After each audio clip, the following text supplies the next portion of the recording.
Hey there, everyone. My name is Dan, and I'm the front-end manager for Fauna. I'm really grateful for Zeit for hosting today, and I can't wait to show you what Fauna has to offer you for back-endless solutions. So what I'm going to first start doing is sharing my slide deck so you can see what I'm seeing. Excellent. So as I said, my name is Dan O'Donnell. I'm manager of front-end development and tech lead here. And we have a lot of products that we're working on.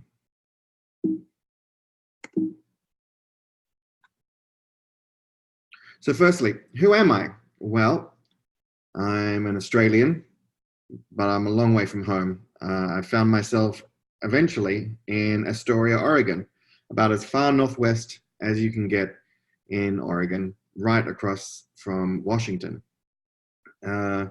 It's also, Astoria, Oregon is also home of the movie The Goonies and Short Circuit and Kindergarten Cop. So I think these were all favorite childhood movies of mine. So I think I must have subconsciously been always wanting to move here. There's some interesting history of about this area, which is it's a pretty rainy place here. And I'm not going to claim it's the wettest place in the world, but when contemporary explorers visited this area for the first time, they got stuck in a really nasty storm, and they were sheltering here for around 6 days. And in that time, they described that area as dismal niche, which pretty much describes how this place can be in winter. But you just tend to make the best of it, I think. So it gives me lots of time to work on Fauna code. So let's talk about what Fauna is and databases and where databases have come from. So what Fauna database is the database for the 21st century. Existing databases designed a long time ago with legacy concepts performed very well, but didn't scale very well. So to solve this problem, NoSQL databases were sacrificed correctness and flexibility to get scaling performance, while new SQL databases sacrificed operational simplicity and performance to get what they were after. But all of these involve having some level of sacrifice or compromise. And what Fauna believes is that you want a database that is always flexible, always correct, always fast, and yet has zero operational overhead for you. And so Fauna database, we believe, delivers it all. So we built Fauna database from the ground up. We built it for back-endless solutions. We built it to solve the problem that modern websites and modern infrastructure are facing on a daily basis. It executes queries in a globally distributed query engine that supports document, relational, and graph models. And so that means there's no more trade-offs for latency, availability, security, or scale. Our main features that we like to point out is that we have native GraphQL support. This means GraphQL support that executes at with no latency compared to our native query language. We have maximum consistency. Having our data be in a truthful state is one of our core values for our database. So it means that you can always rely on your database telling you the truth rather than an approximation of the truth or near enough to the truth. We have built-in identity access management, though internally we call it attribute-based access control. And also we have what a lot of people like is usage-based pricing. So that means that you only pay for what you use. So what's great about that is if you're only using a small amount, you end up fitting into our free tier. And then if you start using more, you only pay exactly what you pay for, not roll over chunks, and you don't have to sign up to particular plans. We have global low latency. which means that we have endpoints all over the world based on different networks. So even if one network goes down, the other networks will pick up. And this also means that you have very quick access to an endpoint that's in your geographical location, which works well if you've got distributed clients. And finally, one of the reasons why we're all here is zero operations, which is really nice, just not having to worry about that. I mean, we have to worry about that, but you certainly don't. What's good about that is you just use the database and we take care of everything for you. And that just means you have one less thing you have to worry about, and you can just focus on what you need to focus on. So what makes Fauna database different from all the others? Well, FaunaDB uses Calvin. And what does that mean for a database? Well, Calvin offers the best approach for architecting a distributed transaction engine that operates in a highly distributed and unreliable environments such as the cloud. FaunaDB delivers strong consistency at scale across regions without suffering from issues related to clocks or distance, and does so without requiring specialized hardware, software, or networks to operate your database. And also for those who know what Jepsen testing is, which is a rigorous form of checking databases for performance and accuracy, we were described as the gold standard for concurrent systems, which we're really proud of because it's something we work towards on a daily basis. So let me tell you a bit about what our database looks like on the inside. So the way we have our database structured is that when you create an account, you'll have a master root database, which will then contain all your child databases. And we wanted to make sure that people didn't get restricted by child databases. So we have infinite amount of child databases that you can have. And when I say infinite, it's not quite infinite, that you can have 1.2 billion child databases for every person in the world in your account, if you so desired. So even though it's not quite infinite, it's very close to it. I kind of like that number. That's why I thought I'd share it. And so then you have all these databases, and then each database will have containers called collections that will hold your JSON-shaped documents. And then to access that data, you can use indexes, which work a bit like views if you come from a traditional database background. And so indexes shape how you want to be able to query your data and how you want to be able to display your data. And then we also finally have, well, not finally, there are more things, but I'm going to try and keep it simple here. We have complex business logics stored in user-defined functions, which kind of, I guess, work a bit like, maybe like a stored procedure, though not completely. But what's great about them is it's a great place for centralizing your business logic, and these can be consumed by GraphQL or by our native Fauna query language. And so what does this mean for you? Well, when I first heard about talking here, I didn't realize quite how many people were going to sign up. But once we realized, we thought we'd make this a bit more general. So who are you? You could be any of these roles, or you could be something extra as well. And we really want to try and find something for everybody.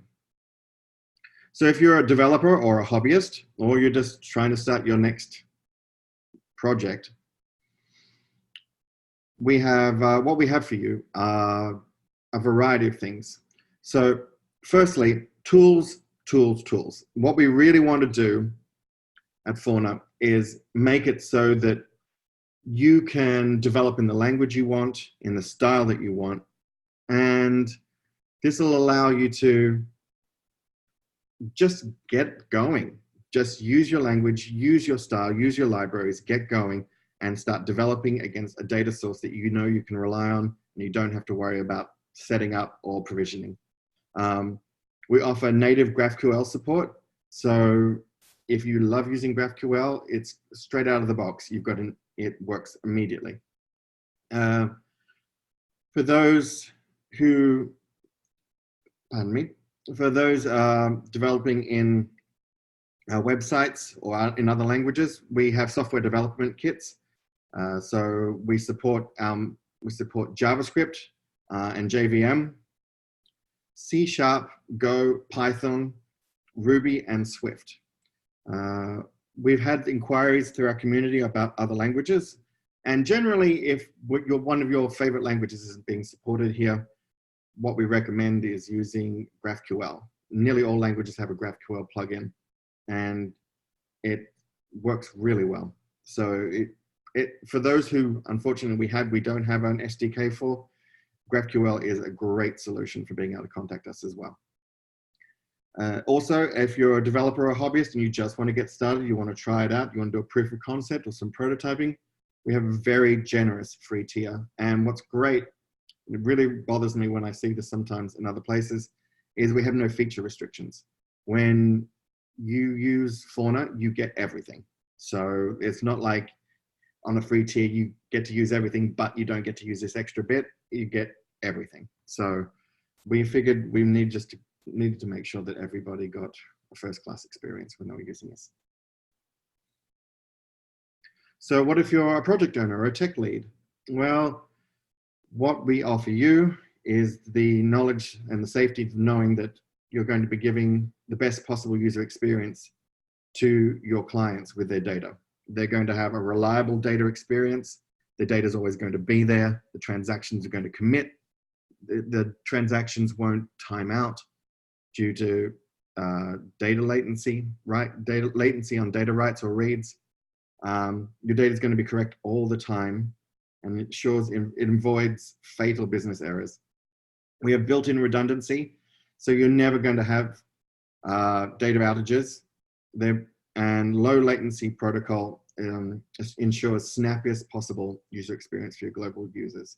So it just means that you can relax a little on what your user experience is going to be for your clients and for your business systems. And what if you're a CTO or a decision maker? Well, other things that we offer is that our data at rest is encrypted. Only you can access your data, and we use AES 256 encryption protocols for that.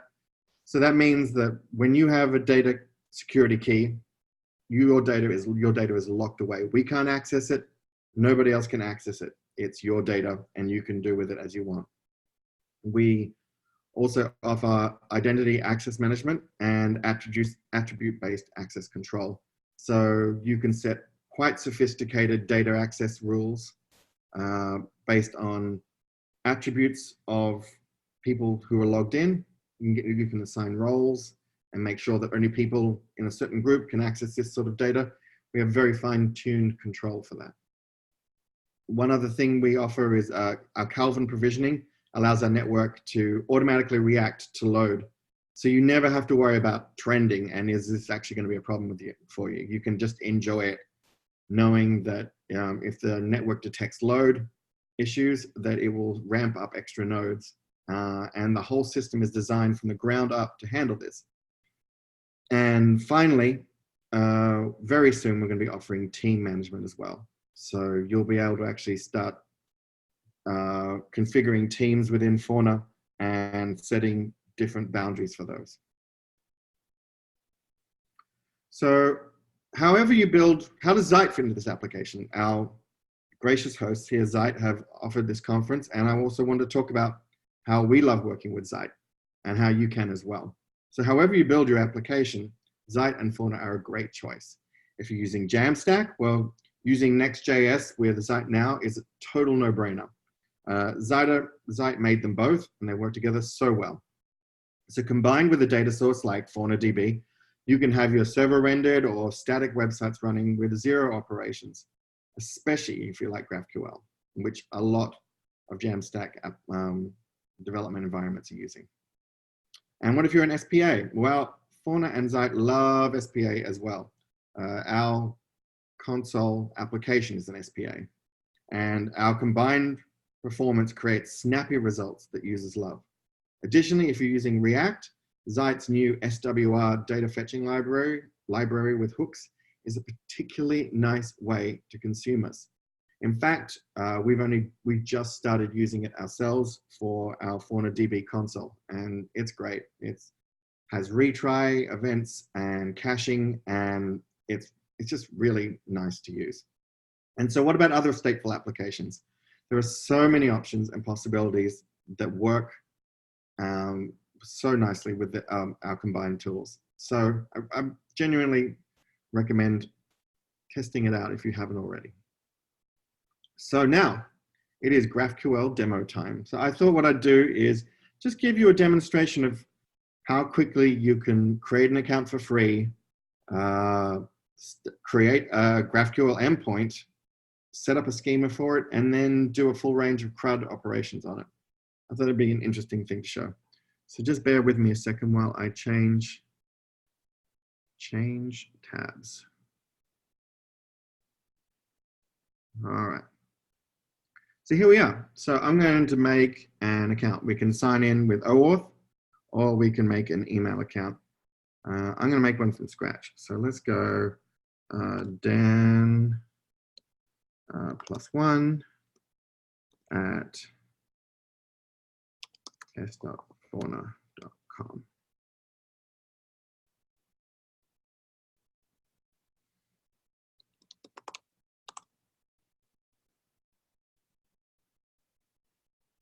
Of course, sorry.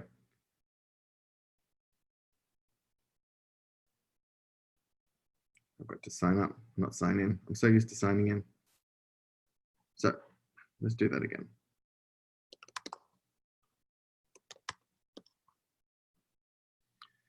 So let's sign up with email. So here we are. This is what the Fauna dashboard looks like when you first start. And what we're going to offer here is we're going to create a new database. And we're going to call it backendless. We're not going to pre-populate with demo data. We're just going to leave it empty. All right. So now all we need to do, we've created a database. We could create collections or indexes and try and define what our data structure is going to look like. Alternately, we could do something much simpler, which is just upload a GraphQL schema. So to get started, all we need to do is have a text file with a GQL extension, and we'll import the schema. So let's go have a look at this. So we're going to make a really rudimentary to-do data store. So that's all I had to do. In fact, I should walk through that slightly slower. All I need to do was click update, upload the schema, select the schema, and it creates it. Now let's have a look at what that schema looked like. Sorry, there's too many things popping up in front of my, there we go. So our schema, first thing we need to do when we define with a GraphQL schema is define a structure. Now we kept this one very simple. All it's going to do is hold to-do items. So in GraphQL syntax, we define a type. Our type here is to-do, and it's going to have two fields in it. One, which is a title, and a string, which is non-nullable. And second, a completed field, which is Boolean. And then we're going to define our queries as well in the structure. So what we can do here is we define some queries. And the first one is all to-dos. And this one will return a list of everything that's in the to-do collection. And the second one is to-dos by completed flag. And we can tell it what we're actually searching for. And it will create an index for us automatically based on this definition. So to-dos by completed flag, and we're telling it to expect a parameter of completed, which will be a non-nullable Boolean, and it's going to return an array of to-dos. So if we go back and have a look, we can see here that in our collections, we created a to-do collection. Now it's currently empty, it doesn't have any data inside it. But then we can also see that our queries have been created for us too. So we have all to-dos here and to-dos by completed flag. So what is really nice feature about our GraphQL offering as well is that once you've defined a schema, you can just run live queries against it, which is what we're going to do. So let me just grab them. I prepared some earlier. Here we go.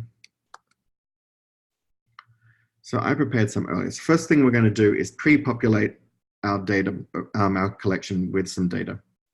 So I've defined 3 mutations for creating to-do data. Now, one of the things you notice is, hey, we didn't define a create function. Well, one of the cool things that we do when we define a schema and upload it, this is what the API does for you automatically, and I really like it, is it defines your CRUD mutators for you automatically. So we can look here that just by defining a structure called to-do, we now have an automatic mutator to create more to-dos. We also have a mutator for updating to-dos and a mutator for deleting to-dos. So that just gets made free for you out of the box, no work. And so we've created 3 mutators, and currently we don't have batching for being able to run all 3 in one operation, but that is coming. And so we can execute each one. So let's create a to-do 1. We can see that it works successfully. Create a to-do 2. That also created successfully. And create a to-do 3. That also created successfully. Now, how do we know these are actually in there? Well, we can find all to-dos. And here we are.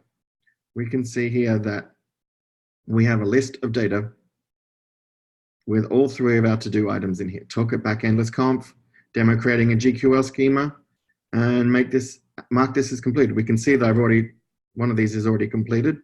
These 2 are not completed. So what I guess we really want to do in this situation is then update one of these and say, hey, why don't we mark this one as completed? So one of the cool things we can do is we can take the ID from this guy and we can complete this to-do. So we're going to put in that ID. And once again, this function for us, this was created for us automatically just by defining the structure. So we've got update to-do, we've given it the ID, and we've told it what the new data is, that the to-do is now complete, and we change completed to true. And when it executes, it's going to give us back the title and the completed. We don't need to pass back the ID because we're already passing it in this situation. So let's complete a to-do. And we can see now that this to-do is now completed. So if we query our data sets, we can find a to-do by an ID. So we can look up a to-do by ID. And there it is, that's the one we just did. And then we can also find incomplete to-dos by looking them up by their completed flag. And that was defined in our query. And we can see that in our docs. Find to-dos by completed. And this allows us to query and pass through completed as a parameter. And we can also say how many records we want to come back in a page size, or if we're expecting a lot of data, set up a cursor so we can page through our data. Paging is a really valuable ability in our queries because it stops your system from getting bogged down if there's more data than you expected. So that's handled creating and updating and reading, but we haven't handled deleting yet. So let's try deleting this record. So if we go here and delete this to-do, and let's execute that, execute to-do, we can now see that delete to-do works. So if we go back and query, if we query all our to-dos, we can see now that we only have 2 in our list. So admittedly, this is a particularly basic demonstration, but with the time we had, I thought I'd just show you just the basic CRUD operations, and you can take it take it much further from there. Especially because our documentation is really good. I highly recommend checking it out at docs.fauna.com. We have a lot of documentation and examples on how to get things done and how to get started really quickly. So let's go back to our presentation.